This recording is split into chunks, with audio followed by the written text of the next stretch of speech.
اعوذ باللہ من الشیطان الرجیم بسم اللہ الرحمن الرحیم۔ اپنے خلاف بغاوت۔ اللہ تعالیٰ نے ہمیں قرآن پاک کی صورت میں مکمل ضابطہ حیات بھیجا، لیکن ہم نے اپنی زندگی میں بغاوتیں شروع کر دی۔ نمبر 1، ہم نے اللہ سے مدد مانگنے کا عہد کر کے ہم نے غیر اللہ سے مانگنا شروع کیا ہوا ہے، اور رب العالمین کی بجائے ہم نے مردہ ہستیوں سے مانگنے شروع کیا ہوا ہے۔ نمبر 2، ہم نے لوگوں کو تقسیم کر دیا ہے، گروپوں میں تقسیم کر دیا ہے، سیاسی پارٹیوں میں تقسیم کر دیا ہے، فرقوں میں تقسیم کر دیا ہے۔ یہ بغاوت ہے۔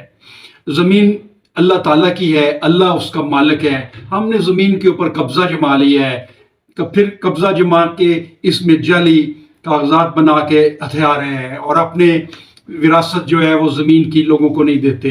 نمبر 4، سرمایہ ہم نے سمیٹنا شروع کر دیا ہے۔ یہ مال و دولت اللہ کی دین ہے، اللہ کا ہے، اور ہم نے بجائے اس کے کہ اللہ کی اس نعمت کو ہم لوگوں کے لیے دیں، ہم نے اس کے اوپر ہڑپ کر کے اس کو اکٹھا کیا ہوا ہے۔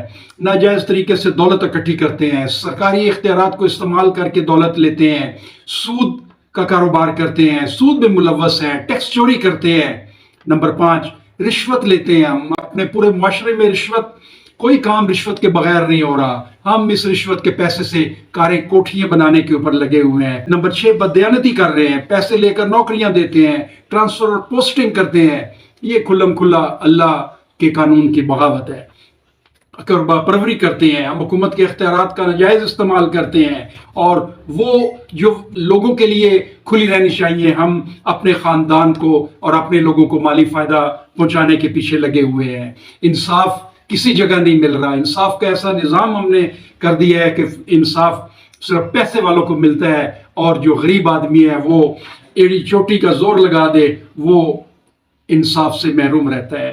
نمبر 9، ہم نے جو فتنہ مچایا ہوا ہے یہ معاشرتی اور سیاسی لحاظ سے فتنہ ہے۔ ہم نے لوگوں کو جو بنیادی ضروریات زندگی فراہم کرنی چاہیے تھی، ہم لوگوں کو بنیادی ضروریات زندگی فراہم نہیں کر رہے، ان کو علاج، تعلیم اور روزگار اور ان کو بنیادی ضروریات سے محروم کر کے ہم اپنی تجوریاں بھرنے کے پیچھے لگے ہوئے ہیں۔ یہ اللہ کے قانون کے خلاف کھلم کھلا بغاوت ہے، اور اس میں پورے سیاستدان اور پوری بیوروکریسی ہمارے اس ملک کے جسم کو گدھوں کی طرح نوچ رہے ہیں۔ سارے وسائل، ساری دولت کو خود ہڑپ کر گئے ہیں اور ملک کو کنگال کر دیا ہے۔